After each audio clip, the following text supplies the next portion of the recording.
E aí fui estudar genética de sementes, sistema de cultivo, enfim, aprendi toda a cadeia produtiva.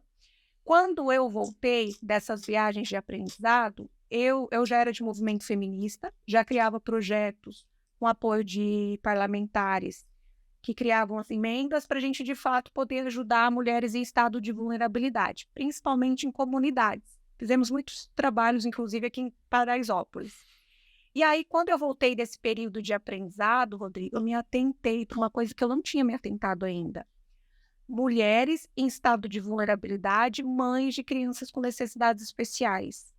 Como eu tive uma mãe muito guerreira, que lutou muito para criar 4 filhos, eu entendi a luta de uma mãe, né? E eu também sou mãe, e então eu me sensibilizei com isso, porque eu pensei, nossa, se já é difícil sozinha você criar um filho sem nenhuma síndrome, né, sem nenhuma doença rara, imagina uma criança com uma doença rara.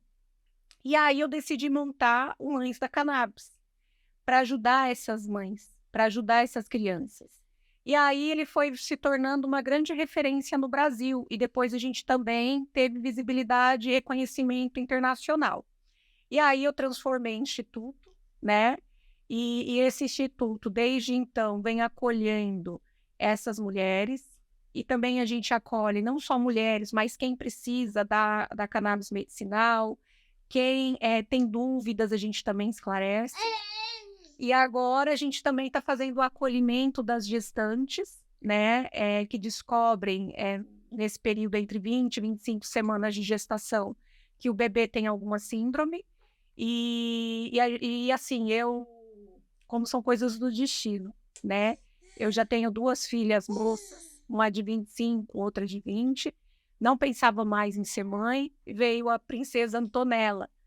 E ela veio com T21, que pra gente em nenhum momento foi problema. A questão mesmo que nos preocupou muito foi a cardiopatia, que até então para mim era algo muito assim novo, desconhecido.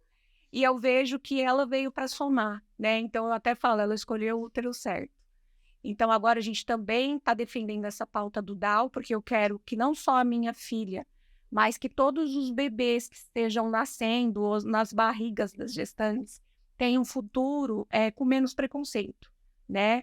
E o canabidiol também vai contribuir com o desenvolvimento cognitivo e motor deles, e aí tem a fase, né, que é ideal dessas mães também introduzirem o tratamento. Então, o Mães da Cannabis, ele faz o quê? Ele traz todo esse apoio, todo esse acolhimento, né, e esclarecimento das dúvidas de quem nos procura. Você teve visitando você bastante nos Estados Unidos, nessa convivência que a gente tem. Você chegou a visitar lá aquela operação do Mike Tyson, lá na Califórnia, que é uma operação parece muito grande de cannabis.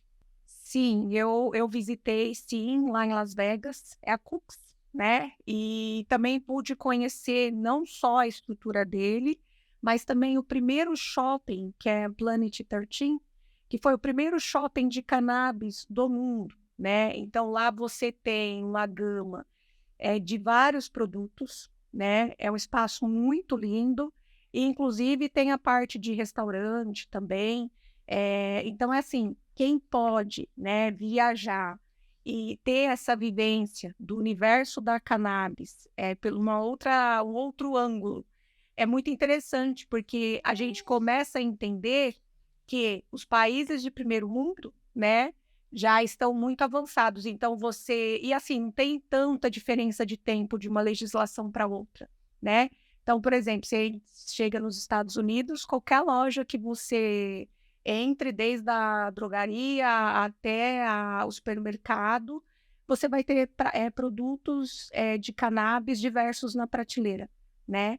Então, assim, é uma vivência muito, muito bacana mesmo. Só de curiosidade aqui, como é que o Mike Tyson entrou nessa? Você chegou a ter algum convívio, algum contato empresarial lá com o Mike Tyson? Porque como é que ele entrou nessa? É um mercado hoje milionário lá nos Estados Unidos isso aí. Sim, na verdade a história dele, isso também está nas redes sociais, a experiência maior e que ele diz que mudou a vida dele, foi a questão da ayahuasca, né, que aí também tem uma substância que é o DMT, que também o nosso próprio organismo produz, e que inclusive agora a Anvisa está falando dessa substância, né, aonde a gente produz o DMT? Na glândula pineal. pessoal, os gurus, falam que é o terceiro olho, né? Essa glândula pineal ela é responsável pela produção de DMT. Só que a gente produz DMT só até os 6 anos de idade. Depois essa glândula ela começa a se calcificar. E quando que a gente vai produzir o DMT? Quando a gente morre, que aí já não vai ter mais utilidade, né? Ou quando a gente tem uma sensação de quase morte, né? Que o relato dele, que ele fez uso da ayahuasca, que a principal substância é essa, que eles falam que é a molécula do espírito, né? E a partir daí ele se regenerou ou se tornou uma outra pessoa.